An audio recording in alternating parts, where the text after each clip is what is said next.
পরিচয় অর্জন করেছে, ফেরাউনের পরিচয়, ফেরাউনের চরিত্র গ্রহণ করেছে ডোনাল্ড ট্রাম্প। এই ফেরাউন যেভাবে দুনিয়ার থেকে বিদায় নিয়েছে, ডোনাল্ড ট্রাম্পরা ঠিক উপস্থিত বর্তমান পরিবেশে তাকে ফেরাউনের মতো বিদায় নেওয়া লাগবে। আমার বন্ধুগণ, ডোনাল্ড ট্রাম্পকে দুনিয়ার থেকে বিদায় না দেওয়া পর্যন্ত মুসলমান থাকতে পারে না। মুসলমানের এই অকথবদ্ধ সৈনিকরা কখনো ঘরে ফিরে যেতে পারে না। বন্ধুগণ, ডোনাল্ড ট্রাম্পের পাঁচনা গোলাম নেতানিয়াহুর মাধ্যমে তাম বিশ্বের মুসলমানদের উপরে নির্যাতন চালিয়ে যাইতেছে। আমার বন্ধুগণ, এভাবে মুসলমান কখনো ঘরে বসে থাকতে পারে না।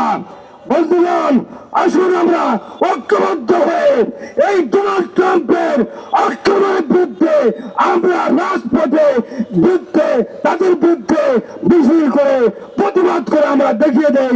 এটা বিশ্বের জনগণ পছন্দ করে না, মেনে নেয় না। ইসরায়েল, তোমাদের ঘুমকে আমরা হারাম করেছি। চিরতরে বিশ্বের মুসলমানরা তোমাদেরকে নিশ্চিহ্ন করে ছাড়বে ইনশাআল্লাহ। সর্বশেষ বলতে চাই, বিশ্বের মুসলিমদের নেতৃত্বে যারা রয়েছেন, আমেরিকার পাছাড়া গোলামদেরকে বলতে চাই, এখানে যদি তোমরা ডোনাল্ড ট্রাম্পের অনুসরণ করে যাও, মনে রাখো ইরাকের মতোই তোমাদের পরিণতি ভোগ করতে হবে। আপনারা জানেন, ইরানের সাথে এবং আমেরিকার যে যুদ্ধ, এটি মূলত আলোচনা চলমান ছিল। সেই চলমান আলোচনার মধ্যেই তারা চুক্তি ভঙ্গ করে, বিশ্বাস ভঙ্গ করে, গভীর রাত্রে তারা মুনাফিকের মতো, কাপুরুষের মতো তারা হামলা চালিয়েছে। তারা ইরানের স্কুলে হামলা করে নিষ্পাপ 53 জন শিক্ষার্থীকে তারা হত্যা করেছে। আমরা জাতিসংঘের নিকট জানতে চাই, এই শিশুদের হত্যা বিচার করবে কিনা তোমরা? মুসলিম বিশ্ব থেকে ঐক্যবদ্ধ হতে হবে। আমি মনে করি পশ্চিমাদের বিরুদ্ধে পাল্টা মুসলিম জাতিসংঘ গড়ে তুলতে হবে এবং আমেরিকার স্বার্থে সারা বিশ্বে হামলা চালাতে হবে। আমেরিকা এবং ইসরায়েলের কালো হাত ভেঙে দিতে হবে। মুসলমানরা আর ঘুমিয়ে থাকবে না, এই হত্যার প্রতিশোধ নেবে। ইরানে তারা গণহত্যা চালাচ্ছে, শিশুদেরকে হত্যা করে যাচ্ছে, মহিলাদেরকে হত্যা করে যাচ্ছে। জাতিসংঘকে এখনই পদক্ষেপ গ্রহণ করতে হবে। পৃথিবীর 193টি দেশের মধ্যে একটি দেশ রয়েছে যাকে বলা হয় সন্ত্রাসী রাষ্ট্র, তার নাম ইসরায়েল। পৃথিবীতে 810 কোটি মানুষ বসবাস করে।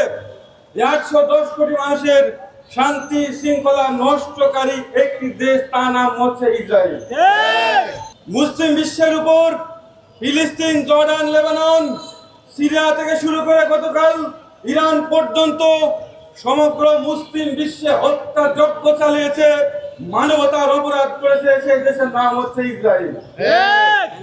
সমগ্র পৃথিবীব্যাপী শান্তি শৃঙ্খলা নষ্টকারী, হত্যাযজ্ঞকারী, যুদ্ধের দামামা তৈরিকারী দেশের নাম হচ্ছে কলঙ্ক রাষ্ট্র, এ পৃথিবীর কলঙ্ক ইসরায়েল।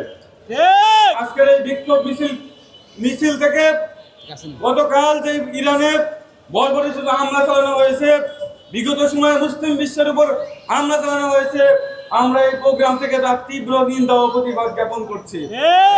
আমরা বিশ্ব নেতাদেরকে বলতে চাই, আমরা বিশ্ব নেতাদেরকে হুঁশিয়ার দিয়ে বলতে চাই, এই বিশ্বের বিস্ফোরা বিশ্বের সবচেয়ে নিকৃষ্টতম দেশ এবং রাষ্ট্র, ইহুদি রাষ্ট্র, দখলদার রাষ্ট্র, এই রাষ্ট্রের পিছনে কেউ আশ্রয় নেবেন না, সহযোগিতা করবেন না। সমস্ত হত্যাযজ্ঞের পিছনে ইসরায়েলকে গডফাদার হিসেবে সবচেয়ে বেশি অস্ত্র দিয়ে সহযোগিতা করেছে আধিপত্যবাদী দেশ আমেরিকা। আমরা এই বিক্ষোভ মিছিল থেকে ধিক্কার করে সেই আমেরিকাকে প্রত্যাখ্যান জানাচ্ছি। বিশ্বকে আহ্বান জানাতে চাই, বিশ্বের শান্তির জন্য অতি শীঘ্রই ঐক্যবদ্ধভাবে এই পৃথিবীর 20 কোণাকে ইসরায়েলকে বিশ্বের মানচিত্র থেকে মুছে ফেলতে হবে। আমরা বলতে চাই, ইসরায়েলে হত্যাযজ্ঞ চালানো হয়েছে, আজকে ইরানে চালানো হচ্ছে। এভাবে মুসলিম বিশ্বকে নিধন করা যাবে না। আমেরিকা এবং ইসরায়েলের পায়ের তল থেকে মাটি চলে গেছে। অতি শীঘ্রই তাদের পতন আমরা দেখবো ইনশাআল্লাহ। আর যৌথ হামলায় গতকাল ইরানের বিভিন্ন শহরে, বিশেষ করে একটি শিশুদের স্কুলে হামলায় 85 জন নিরীহ এবং মাসুম শিশু নিহত হয়েছে। আমরা আজকে খবর পেয়েছি ইরানের সর্বোচ্চ নেতা আয়াতুল্লাহ খামেনি শহীদ হয়েছেন।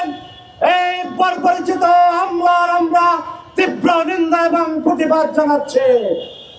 আমরা বলতে চাই, ডোনাল্ড ট্রাম্প একটা মানুষ, সে ওই জেফারি এপস্টাইন ফাইলসের নাম শুনেছেন, সেই অমানসিকতার সাথে জড়িত এই যে ডোনাল্ড ট্রাম্প এবং নেতানিয়াহু, সেখান থেকে মানুষের দৃষ্টি ভিন্ন খাতে নেওয়ার জন্য আজকে যুদ্ধ শুরু করেছে।